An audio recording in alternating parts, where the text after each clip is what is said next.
So now we will see acceptance angle and acceptance cone. Last के lecture में हमने देखा था कि क्रिटिकल एंगल क्या रहता है, why critical angle should be, why angle of incidence should be greater than the critical angle for total internal reflection. अगर angle of incidence critical angle से ज्यादा रहता है तभी जो इंसिडेंट रे रहती है मोर डेंस मीडियम से लो डेंस मीडियम में जाने वाली, वो क्या होती है, रिफ्रैक्ट नहीं होती, वो टोटली रिफ्लेक्ट होती है और फिर से सेम मीडियम में वापस आती है, और तभी टोटल इंटरनल रिफ्लेक्शन होता है और हमारी वेव फाइबर ऑप्टिक के कोर से ट्रेवल होती है। ठीक है, तो हमने देखा। फिर क्रिटिकल एंगल का एक एक्सप्रेशन भी हमने यहाँ पे डिराइव किया था, छोटा सा स्नेल्स लॉ का यूज करके। तो क्रिटिकल एंगल ये एक इंसिडेंस एंगल ही है। Critical angle is nothing but angle of incidence at which the reflected ray emerges parallel to the interface between two medium। ये ऐसा भी बोल सकते हैं या दूसरे अदर वर्ड्स में भी हम उसको डिफाइन कर सकते हैं कि critical angle is that angle of incidence at which the angle of refraction is 90 degree. Okay, तो नेक्स्ट हम देखेंगे एक्सेप्टेंस एंगल एंड एक्सेप्टेंस कोन। अब एंगल मतलब 2D रहता है, कोन मतलब 3D रहता है।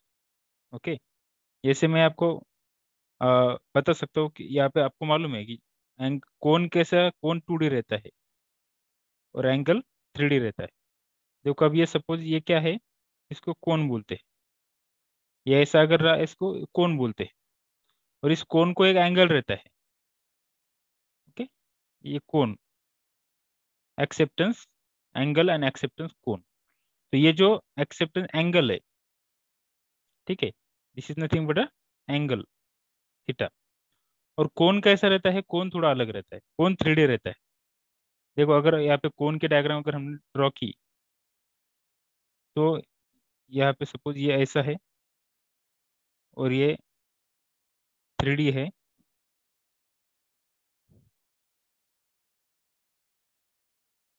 ये ऐसा रहता है कोन, इसको क्या बोलते हैं, कोन। Cone is always 3D। तो यहाँ पे ये 3D होने के कारण यहाँ पे एक सॉलिड एंगल रहता है, ये एंगल होता है, और इसके बीच में जो रहता है उसको एंगल नहीं बोलते, तो उसको कोन बोलते हैं। Okay, so will see now क्यों यूज करते हैं वो, क्या उसका सिग्निफिकेंस है फाइबर ऑप्टिक कम्युनिकेशन में, वो हम देखेंगे। फर्स्ट देखेंगे एक्सेप्टेंस एंगल, उसको थीटा इन मैक्स भी बोलते हैं। तो क्या होता है acceptance angle? The incidence ray light first strike the air और glass core interface at normal x. This is the interface between ear and the glass core with n1 is equal to 1.5. Thus, the light enters into the optical fiber from less dense medium to the more dense medium. As discussed earlier, the light ray is refracted toward the normal. Hence, the direction of light ray will change and it will propagate directly or diagonally down the core at an angle of theta 1 is less than the external angle of incidence theta in. अब देखो मैं आपको ये explain करता हूँ क्या है। तो एक्सेप्टेंस एंगल क्या रहता है, हमें क्या करना होता है, बाहर से फाइबर ऑप्टिक के बाहर से फाइबर ऑप्टिक की कोर में लाइट इंसर्ट करनी होती है। ठीक है, अब ये फाइबर ऑप्टिक केबल है, ये है हमारा फाइबर ऑप्टिक केबल, और ये फाइबर ऑप्टिक केबल के अंदर ये है हमारा कोर। ये जो है यहाँ से यहाँ तक है हमारा, ये कोर है, और इसके ऊपर है क्लैडिंग, बराबर है। ये उसके ऊपर ये जो है ये लेयर, ये मैं वायलेट कलर से आपको दिखा रहा हूँ सब, this is the cladding layer, ये उसका सेक्शन व्यू है। तो अब कोर का रिफ्रैक्टिव इंडेक्स ज्यादा रहता है, क्लैडिंग का कम रहता है, और बाहर ईयर है तो ईयर का रिफ्रैक्टिव इंडेक्स उससे भी कम रहता है। ओके, तो सबसे ज्यादा रिफ्रैक्टिव इंडेक्स किसका रहता है, ये यहाँ का, ये कोर का, उसके बाद क्लैडिंग का, और उसके बाद ईयर का। तो सबसे ज्यादा कोर का, उसके बाद क्लैडिंग का, उसके बाद सबसे कम ईयर का रहता है, वो अप्रोक्सीमेटली 1 रहता है। तो जब लाइट रे हमें इंसर्ट करनी होती है, जब हम लाइट रे को क्या करते हैं, इंसर्ट करते हैं एक ईयर मीडियम से, हमें उसको ग्लास मीडियम में डालना पड़ता है। तो मतलब लो डेंस मीडियम से हम लाइट को क्या करना पड़ता है हमें, लो डेंस मीडियम से हाई डेंस मीडियम में इंसर्ट करते हैं हम लाइट को, बराबर है।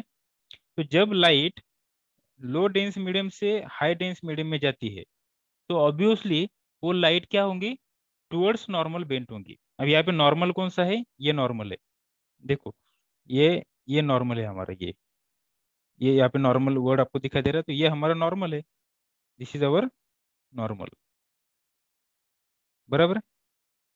तो जब हम उस लाइट को इंसिडेंस करेंगे, लाइट कैसी इंसिडेंट हो रही है, low dense medium to high dense medium, तब वो, ये सपोज उसका अनरिफ्लेक्टेड रे है, ये सपोज अनरिफ्लेक्टेड है, तो लाइट रे क्या होंगी, टुवर्ड्स नॉर्मल बेंट होंगी। कैसी बेंट होंगी ये लाइट, टुवर्ड्स नॉर्मल, देखो ये टुवर्ड्स नॉर्मल ऐसी बेंट होगी, ठीक है। ये उसका ओरिजिनल पाथ था, जिस अगर मीडियम चेंज नहीं होता तो वो ऐसी ही जाती, पर ये लो डेंस मीडियम से हाई डेंस मीडियम में जा रही है, इसलिए वो ऐसी टुवर्ड्स द नॉर्मल बेंट हो गई, तो यहाँ पे एक एंगल फॉर्म होगा, ठीक है। और अब ये होगा हमारा फर्स्ट केस में, यहाँ पे दो इंसिडेंस हो रहे हैं सपोज, ये होगा एंगल ऑफ इंसिडेंस, एक मीडियम से मतलब एयर मीडियम से वो ग्लास मीडियम में जा रही है, तो ये एक्सटर्नल एंगल, उसको हम थीटा इन बोलेंगे, ओके। और यहाँ पे जो एंगल ऑफ रिफ्रैक्शन मिलेगा हमें, ये सपोज उसको हम थीटा वन भी बोलेंगे, ठीक है।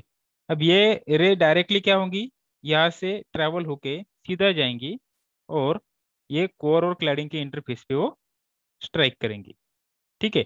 अब यहाँ पे जाने के बाद सपोज ये रे, उसके बाद ये अब यहाँ पे रिफ्लेक्ट होने वाली है सपोज, अगर ये सेम मीडियम रहता तो सपोज वो ऐसे रिफ्लेक्ट होती, पर वो रिफ्लेक्ट नहीं हुई, वो सपोज क्या हो गई, रिफ्लेक्ट हो गई, ठीक है, रिफ्लेक्ट हो गई। इसका मतलब क्या, कि ये जो एंगल, ये इंसिडेंट एंगल था जो इस वेव के लिए, इस इंसिडेंस एंगल के लिए ये रिफ्रैक्टेड है, पर ये रिफ्रैक्टेड अभी ग्लास कोर के लिए इंसिडेंस हो गया, ठीक है। अब ये इस कोर क्लैडिंग इंटरफेस पे वो स्ट्राइक कर दी उसने, उसके बाद सपोज अगर ये जो एंगल है, अब यहाँ पे नॉर्मल कौन सा रहेगा, अब यहाँ पे ये नॉर्मल रहेगा, ठीक है, अब ये नॉर्मल हो गया, तो ये नॉर्मल के साथ ये जो एंगल फॉर्म करेंगी, ये कौन सा एंगल रहेगा, एंगल ऑफ इंसिडेंस, किसके लिए, कोर के लिए। अब ये रे कहाँ से कहा जा रही है, ये जा रही है कोर से क्लैडिंग में, कोर का रिफ्रैक्टिव इंडेक्स ज्यादा है, क्लैडिंग का कम है। अब ये रे हाई रिफ्रैक्टिव इंडेक्स से low refractive index, high dense medium से लो डेंस मीडियम में ट्रेवल कर रही है। ये वाली रे कैसे कर रही थी, ये लो डेंस मीडियम से हाई डेंस मीडियम में आ गई, अब ये हाई डेंस मीडियम से लो डेंस मीडियम में जा रही है, तो ये हो गया उसका एंगल ऑफ इंसिडेंस, ये नॉर्मल के साथ, अब यहाँ पे ये नॉर्मल हो गया ये, ठीक है। तो अब सपोज ये angle of incidence critical angle से अगर ज्यादा है, तभी ये रे रिफ्लेक्ट होके वापस आएंगी, ओके। अगर ये angle of incidence critical angle से सपोज कम है, तो ये रे इधर चली जाएंगी क्लैडिंग में और लॉस्ट हो जाएंगी, ये क्या हो जाएंगी, लॉस्ट हो जाएंगी, ठीक है।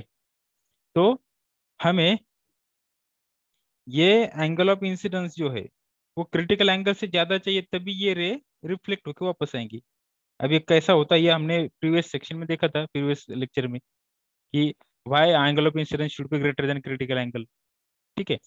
तो अब ये angle of incidence critical angle से ज्यादा होने के लिए हमें ये एंगल भी एडजस्ट करना पड़ता है, ये एक्सटर्नल एंगल ऑफ इंसिडेंस, ठीक है। तो ये एंगल ऑफ इंसिडेंस जो है कोर का, कोर क्लैडिंग इंटरफेस में, तो ये एंगल ऑफ इंसिडेंस ये एक्सटर्नल एंगल ऑफ इंसिडेंस पे डिपेंड है, तो ये एंगल ऑफ इंसिडेंस हमें ऐसा रखना पड़ेगा कि ये वाला angle of incidence critical angle से ज्यादा रहे, ओके। अगर ये एंगल हमने ऐसा रखा कि ये एंगल सपोज क्रिटिकल एंगल से कम है, तो ये रे वापस नहीं आएंगी, रिफ्लेक्ट होकर वापस नहीं आएंगी, वो क्लैडिंग में जाएंगी, रिफ्लेक्ट होंगी और लॉस्ट हो जाएंगी, तो कोई फायदा नहीं, okay.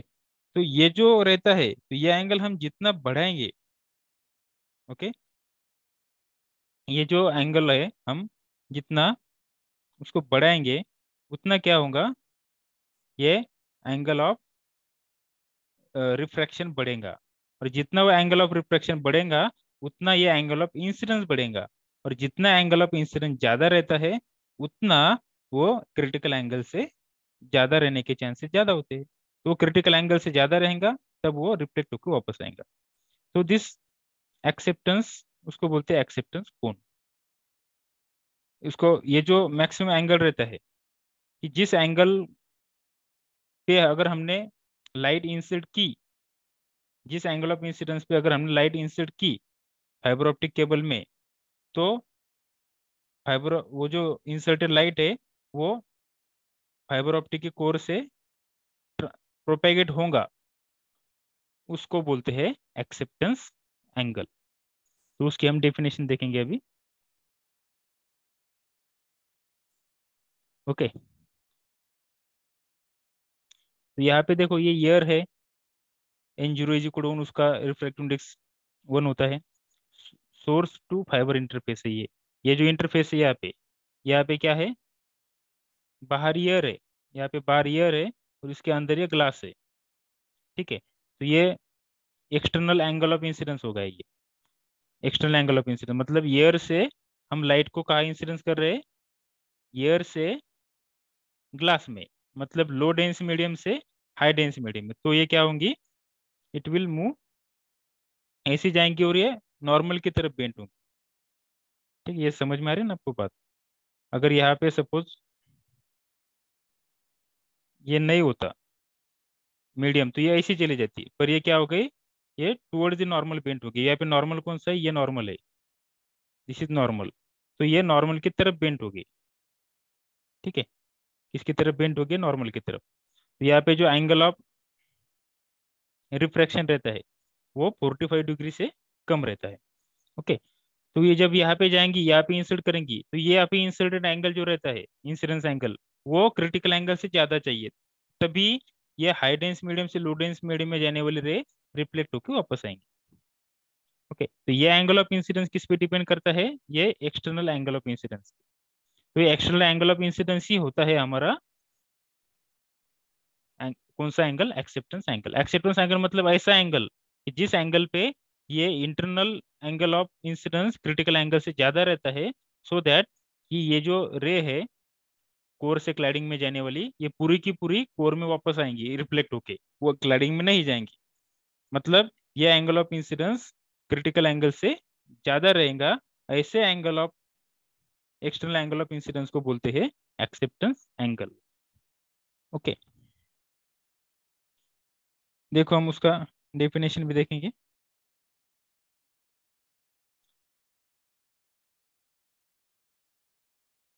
The theta 1 is less than theta in. अब यहाँ पे जो थीटा 1 है वो थीटा इन से कम रहेगा। थीटा 1 कौन सा ले यहाँ पे, देखो ये, hence the direction of light ray will change and it will propagate diagonally down the core at an angle that theta 1 is less than the external angle of incidence theta in। तो ये जो है, ये theta इन ये ज्यादा रहेगा, और जो रिफ्रैक्ट हुई रे है वो bent toward the normal bent होगी, इसलिए वो एंगल कम रहेगा। मतलब ये सपोज थीटा 1 है, यहाँ का एंगल थीटा 1 है, वो क्या रहेगा, ये थीटा इन से कम रहेगा। This theta 1 is less than theta in, तो ये कम रहेगा। ठीक है, if the light ray is successfully propagate down the optical fibre, अब लाइट रे क्या हो गई, सक्सेसफुली प्रोपेगेट हो गई down the optical fibre, then it would strike the core cladding interface at normal y at an angle that is greater than an angle theta c, that is known as critical angle। तो ये जो angle है, ये जो रे है, ये जब यहाँ पे ट्रेवल, यहाँ पे इंसिडेंस होंगी, तो ये जो एंगल ऑफ इंसिडेंस से यहाँ पे इंसिडेंस हुई जो वेव है, ये जो एंगल ऑफ इंसिडेंस है वो क्रिटिकल एंगल से ज्यादा चाहिए, तभी वो रिफ्लेक्ट होकर वापस आएंगे। तो value of theta in max, अब थीटा इन मैक्स की क्या वैल्यू है, तो वो जो थीटा इन है वो मैक्सिमम कितना चाहिए, थीटा इन मैक्सिमम कितना चाहिए कि जिस, अगर उसके उससे ज्यादा अगर थीटा इन रहा, थीटा इन मतलब देखो, ये थीटा इन मैक्सिमम कितना रहना चाहिए, ये थीटा इन मैक्सिमम कितना रहना चाहिए कि ये जो एंगल ऑफ इंसिडेंस है वो क्रिटिकल एंगल से ज्यादा रहे। तो वो हम डिफाइन करेंगे अभी। The external angle of incidence theta in has a limit on its value. We can obtain its maximum value by referring figure 2.3.1b and by making use of Snell's law as follows. देखो 2.3.1b, अब यहाँ से हमने light incidence किया theta in, देखो यहाँ से light incidence किया ऐसा, और वो क्या हो गई, ऐसे अंदर गई यहाँ पे। तो ये थीटा इन की वजह, ये थीटा इन हो गया एंगल ऑफ इंसिडेंस, और ये थीटा वन हो गया एंगल ऑफ रिफ्रैक्शन। तो ये एक वेव यहाँ पे गई। Okay, we can obtain maximum value by reference Snell's law. तो ये यहाँ पे एंगल होगा सपोज ये थीटा सी, मतलब ये एंगल ऑफ इंसिडेंस से सेकंड, ये जो रे कोर से क्लैडिंग में जा रही है उसका एंगल ऑफ इंसिडेंस है। ओके, तो स्नेल्स लॉ के अकॉर्डिंगली जब ऐसा एंगल ऑफ इंसिडेंस, जिस एंगल ऑफ इंसिडेंस पे रे पैरेलल होती है, रिफ्रैक्टेड रे पैरेलल होती है, उसको क्रिटिकल एंगल बोलते हैं। तो ये जो इंसिडेंस एंगल है वो थीटा सी से हमेशा ज्यादा चाहिए। तो वो थीटा सी से ज्यादा होने के लिए क्या करना पड़ेगा, देखो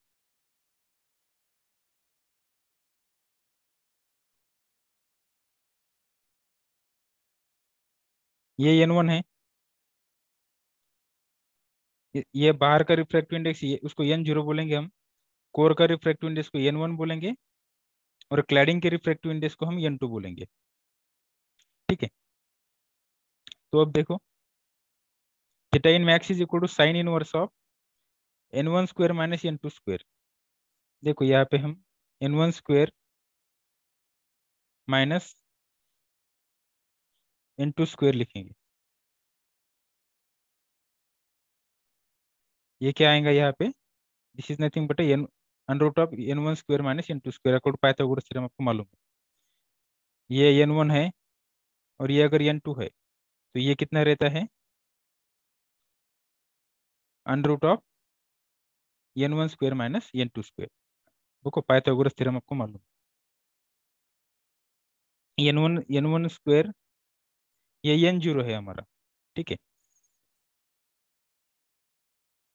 तो sign,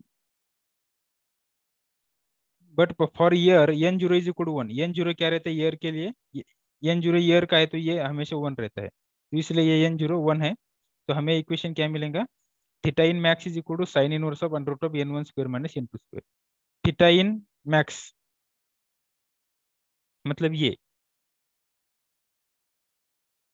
theta in max is equal to sine inverse of under root of n1 square minus n2 square. तो अगर हमने साइन इनवर्स को इधर भेज दिया तो क्या आएगा, sine theta in max, sine theta in max, sine क्या रहता है, sine theta in max is equal to under root of n1 square into n2 square. Sine theta क्या रहता है, अपोजिट साइड अपॉन हाइपोटेनस, बराबर है, अपोजिट साइड अपॉन हाइपोटेनस रहते हैं ना। सो ये opposite side n1 square minus n2 square divided by n1।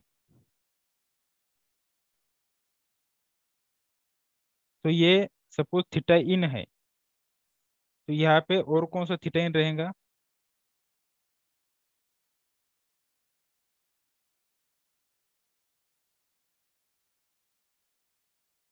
Opposite side upon hypotenuse. Theta in max के लिए ये इक्वेशन आता है हमें, theta in max is equal to sine inverse of n1 square minus n2 square. ये mathematical calculation है। So theta in max is called as the acceptance angle और acceptance कोण हाफ एंगल। एक्सेप्टेंस कोण का half angle मतलब acceptance angle. तो उसकी हम डेफिनेशन देखेंगे। Acceptance angle theta in max is defined as the maximum angle. ये एक्सेप्टेंस एंगल क्या है, मैक्सिमम एंगल है। कौन सा रहता है एक्सेप्टेंस एंगल, ये रहता है बाहर वाला। Acceptance angle theta in max is defined as the maximum angle, मतलब ज्यादा से ज्यादा एंगल है उससे ज्यादा नहीं चलेगा। उससे ज्यादा अगर हमने एंगल लिया तो वो रे क्लैडिंग में चले जाएंगे, रिफ्लेक्ट नहीं होंगे। So acceptance angle theta in max is defined as the maximum angle at which the external light ray can strike the ear or glass core. At which the external light ray can strike the ear glass core interface and still propagate down the optical fibre. ये एक ज्यादा से ज्यादा ऐसा angle रहता है कि उस एंगल के बीच में अगर हमारा एंगल ऑफ इंसिडेंस रहा बाहर वाला, तभी वो जो रे है वो फाइबर ऑप्टिक के कोर से ट्रेवल कर सकती है प्रॉपरली। उस मैक्सिमम एंगल को बोलते हैं एंगल ऑफ एक्सेप्टेंस और एक्सेप्टेंस एंगल। ठीक है, ये उसका फार्मूला भी बताया हम। Thus it is maximum value of external angle at thus it is the maximum value of external angle of incidence theta. Importance of acceptance angle. The external angle of incidence मतलब ये angle of incidence. यहाँ पे दो angle of incidence है ना, एक ये बाहर वाला और एक ये अंदर वाला। ओके, तो बाहर वाला जो एंगल ऑफ इंसिडेंस है वो हमारा एक्सेप्टेंस एंगल रहता है कि जिस जिससे वो कैसा एक्सेप्टेंस एंगल, ये ऐसा इंसिडेंस एंगल, उससे ज्यादा अगर इंसिडेंस एंगल हमने लिया तो ये जो रे है वो बाहर चला जाता है। मतलब ये जो एंगल ऑफ इंसिडेंस है इनसाइड, वो क्रिटिकल एंगल से कम रहता है और वो रे रिफ्रैक्ट होकर क्लैडिंग में चली जाती है और लॉस्ट होती है, ये वापस नहीं आती। अगर हमारा एंगल ऑफ इंसिडेंस है बाहर वाला, वो अगर उस मैक्सिमम जो इंसिडेंस एंगल रहता है उससे अगर कम रहेगा, तभी ये इंसिडेंस रे क्रिटिकल एंगल से ज्यादा रहेगा और ये रे रिफ्लेक्ट होकर वापस आएंगे। तो उस maximum external angle of incidence को बोलते हैं एक्सेप्टेंस एंगल। उससे ज्यादा अगर रहा तो इंसिडेंस एंगल बाहर वाला अगर इससे ज्यादा रहा तो ये एंगल ऑफ इंसिडेंस कम रहता है क्रिटिकल एंगल से और रे बाहर चली जाती है, वापस नहीं आती। और वो रे वापस आनी चाहिए, रिफ्रैक्ट नहीं होनी चाहिए, पूरी की पूरी रिफ्लेक्ट होनी चाहिए। The external angle of incidence theta in must be less than the acceptance angle for the successful travel of incidence optical रे डाउन द ऑप्टिकल फाइबर। समझ में आ गया आपको? तो ये जो एक्सटर्नल एंगल ऑफ इंसिडेंस है वो एक्सेप्टेंस एंगल से हमेशा क्या रहना चाहिए, कम रहना चाहिए। ये जितना कम रहेगा ये उतना ज्यादा रहेगा। एक्सटर्नल एंगल ऑफ इंसिडेंस जितना कम रहेगा ये एंगल ऑफ इंसिडेंस उतना ज्यादा रहेगा। ठीक है, नाउ एक्सेप्टेंस कोण। अब एक्सेप्टेंस कोण क्या रहता है? कोण मतलब 3D में रहता है, मैंने आपको ऑलरेडी बताया। The angle theta in max is called as acceptance angle. If we rotate the acceptance angle around the fiber axis, then it form a cone called as acceptance cone. अगर angle को हमने 360 degree में घुमाया तो उसका कोन form होता है। If the light is aimed at the fiber input within the acceptance cone, then it propagates through the optical fiber. देखो एक रे को, एक कोन को हमने किस में एक एंगल को हमने 360 डिग्री घुमाया और एक कोन फॉर्म हो गया। अब इसमें से 360 डिग्री एंगल में से कौन से भी डायरेक्शन से हम वो लाइट को इंसर्ट कर सकते हैं ऑप्टिकल फाइबर में। अगर ऑप्टिकल फाइबर में हमें प्रॉपरली लाइट इंसर्ट करना है कि वो लाइट पूरी की पूरी ऑप्टिकल फाइबर से जिगजैग मैनर में ट्रेवल प्रोपेगेट होना चाहिए, तो वो लाइट हमें इस एक्सेप्टेंस कोन के अंदर ही उसको इंसर्ट करना होगा। तो हमारा जो इंसर्टेड लाइट रहेगा ये इस एक्सेप्टेंस कोन के अंदर ही रहना चाहिए, उसके बाहर से नहीं इंसर्ट करना चाहिए हमने। अगर इसके बाहर से अगर सपोज हमने इंसिडेंस किया लाइट को, इसके कोन के बाहर से सपोज अगर हमने लाइट को यहाँ पे इंसिडेंस किया, तो ये लाइट रे ट्रेवल नहीं होगी। अगर ये ऐसा इंसिडेंस किया हमने कोन के बाहर से, तो ये ऐसी जाएंगी, ऐसी जाएंगी यहाँ पे और इधर ही कहीं तो चली जाएंगी।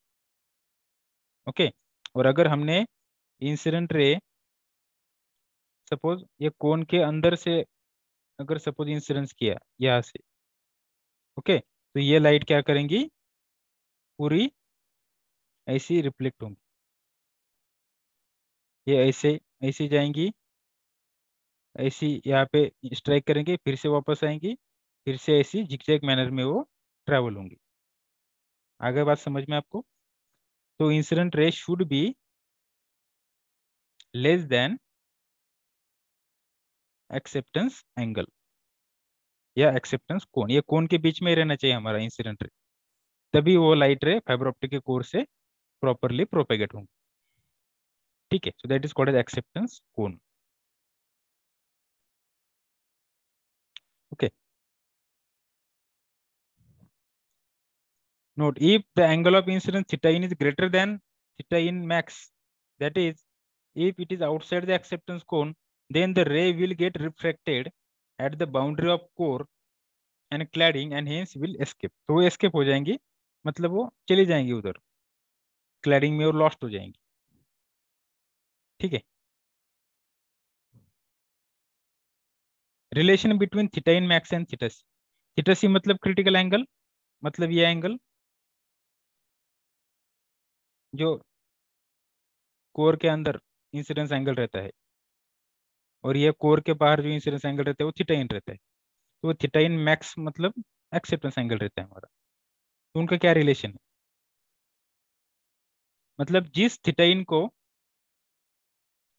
हमें ये थीटा सी मिलता है या जिस थीटा इन को ये थीटा सी होता है, तो ये थीटा इन अगर बाद में हमने बढ़ाया तो ये थीटा सी कम होता है और ये थीटा सी अगर कम होगा तो ये रे ऊपर चली जाती है क्लैडिंग में. तो इसलिए हमें ये थीटा इन, तो उसको मैक्सिमम थीटा इन बोलते हैं.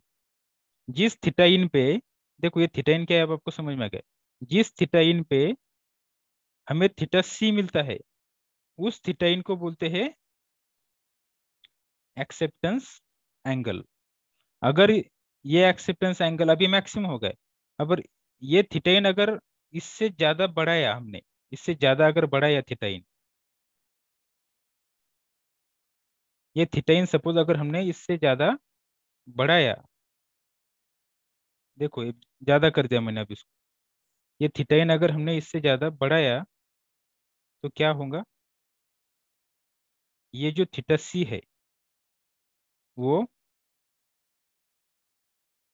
कम होगा. ये क्या होगा, ये कम होगा.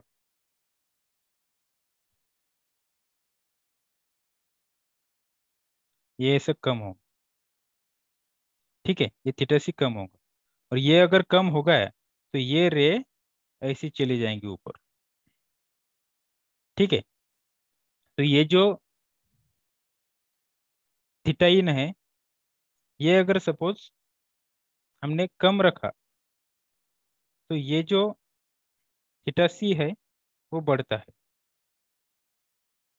मतलब ये एंगल ऑफ इंसिडेंस यहाँ का बढ़ता है और ये अगर बढ़ गया तो ये रे ऐसी वापस आती है और ये वापस ही आना चाहिए, तभी टोटल इंटरनल रिफ्लेक्शन होगा.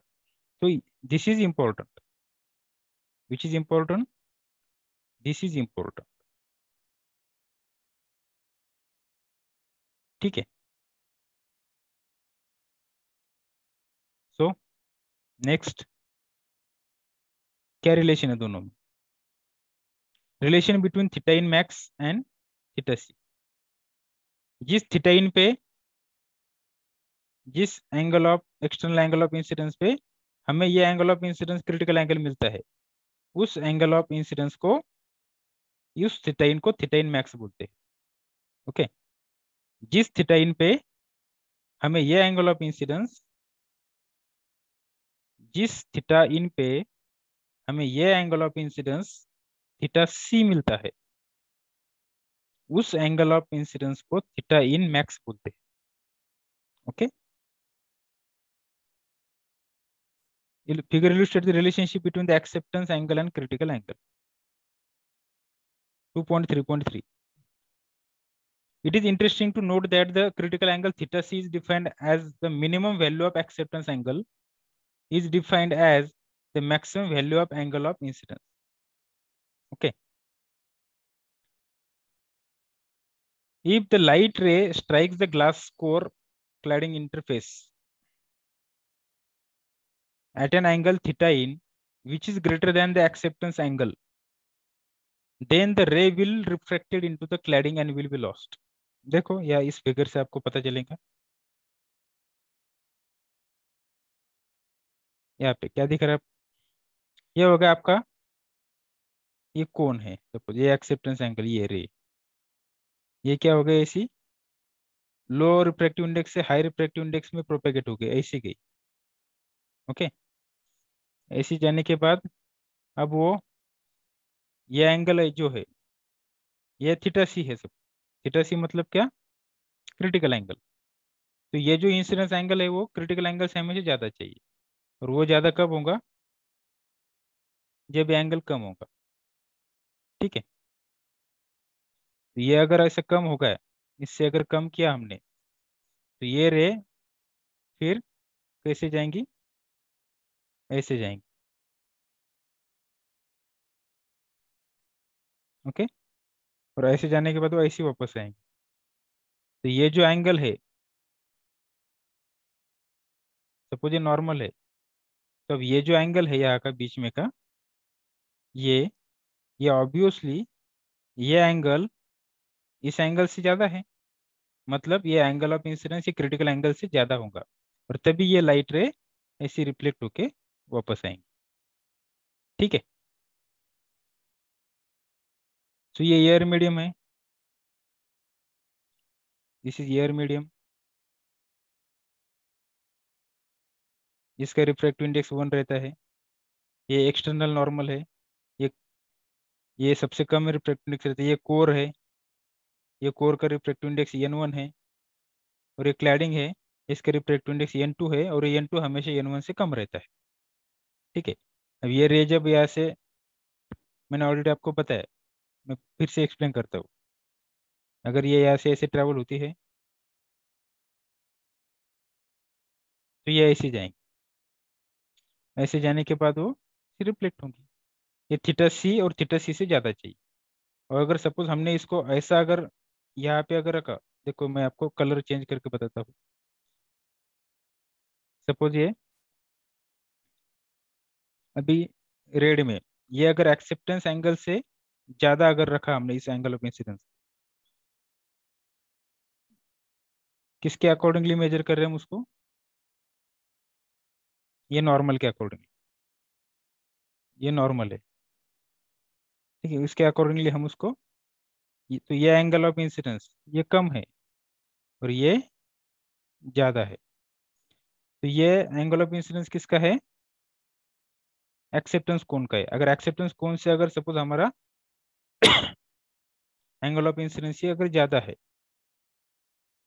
तो ये जो रे है वो क्या करेंगी? अगर हमने उसको ऐसा किया, तो वो ऐसा जाएंगे। ऐसा जाने के बाद वो एक्चुअली वो ऐसी रिफ्लेक्ट होनी चाहिए, पर वो ऐसी रिफ्लेक्ट नहीं होंगी। वो ऐसे चले जाएंगे ऊपर और लॉस्ट हो जाएंगे। ठीक है। ओके। तो रेड में जो दिख रहे हैं वो लॉस्ट हो गए।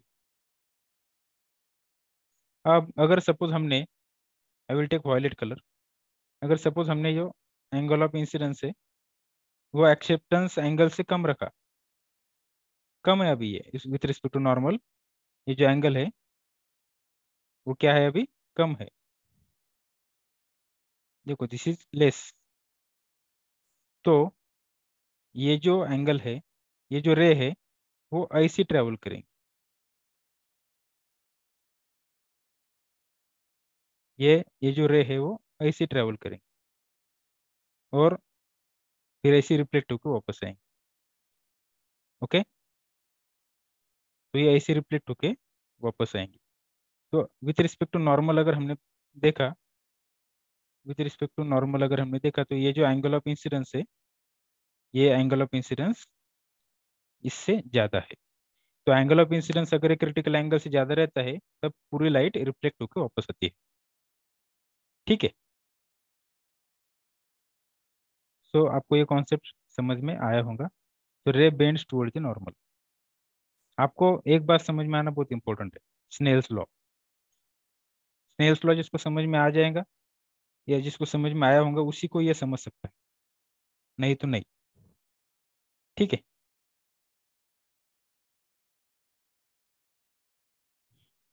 सुनाओ। तो ये उसको फुल एक्सेप्टेंस एंगल बोलते हैं।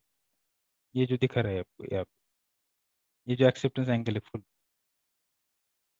और ये हाफ एक्सेप्टेंस एंगल। ये हाफ है, ये पूरा है।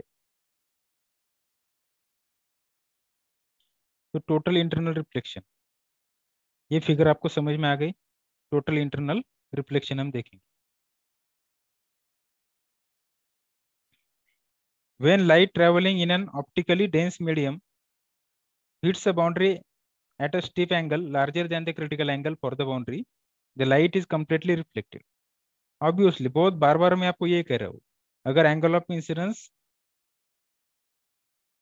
वो क्रिटिकल एंगल से अगर ज्यादा रहेगा तो पूरी की पूरी रे रिफ्लेक्ट होकर वापस आएंगी. This is called as total internal reflection and this effect is use in optic fibres to confine light in the core. Core में लाइट कन्फाइन करने का ये फिनोमेना है. ठीक है. Now next in numerical aperture. Numerical aperture, तो अब ये जो रिलेशन हमने देखा ये हम न्यूमेरिकल एपर्चर में भी देखने वाले हैं, पर ये आपको इसका रिलेशन पता चल गया होगा. Relation between theta in max and theta. Okay, theta in max and theta. So if you have any doubt then you can ask. Numerical aperture हम नेक्स्ट इसमें देख सकते हैं, नेक्स्ट लेक्चर. तो थीटा इन, जिस थीटा इन पे हमें ये internal angle of incidence max critical angle मिलता है, उस थीटा इन को हम थीटा इन मैक्स बोलते हैं. ओके, तो ये थीटा इन मैक्स, बाहर का थीटा इन मैक्स, बाहर का एंगल ऑफ इंसिडेंस मैक्सिमम, मतलब अंदर का angle of incidence minimum. Okay, बाहर का एंगल ऑफ इंसिडेंस मैक्सिमम, इसका मतलब अंदर अंदर का एंगल ऑफ इंसिडेंस मिनिमम, क्योंकि एंगल ऑफ इंसिडेंस मिनिमम मतलब क्रिटिकल एंगल, उससे कम एंगल ऑफ इंसिडेंस नहीं चलेगा. अगर रहा तो फिर रे ऊपर चली जाएंगी, क्लैडिंग में जाएंगी, रिफ्रैक्ट होंगी और लॉस्ट हो जाएंगी, और हमें ऐसा नहीं चाहिए. ठीक है, हमें पूरी की पूरी रे रिफ्लेक्ट चाहिए. तो this is all about the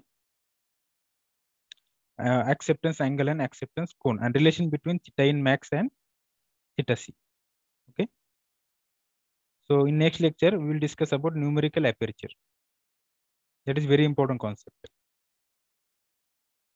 If you have any doubt then you can ask.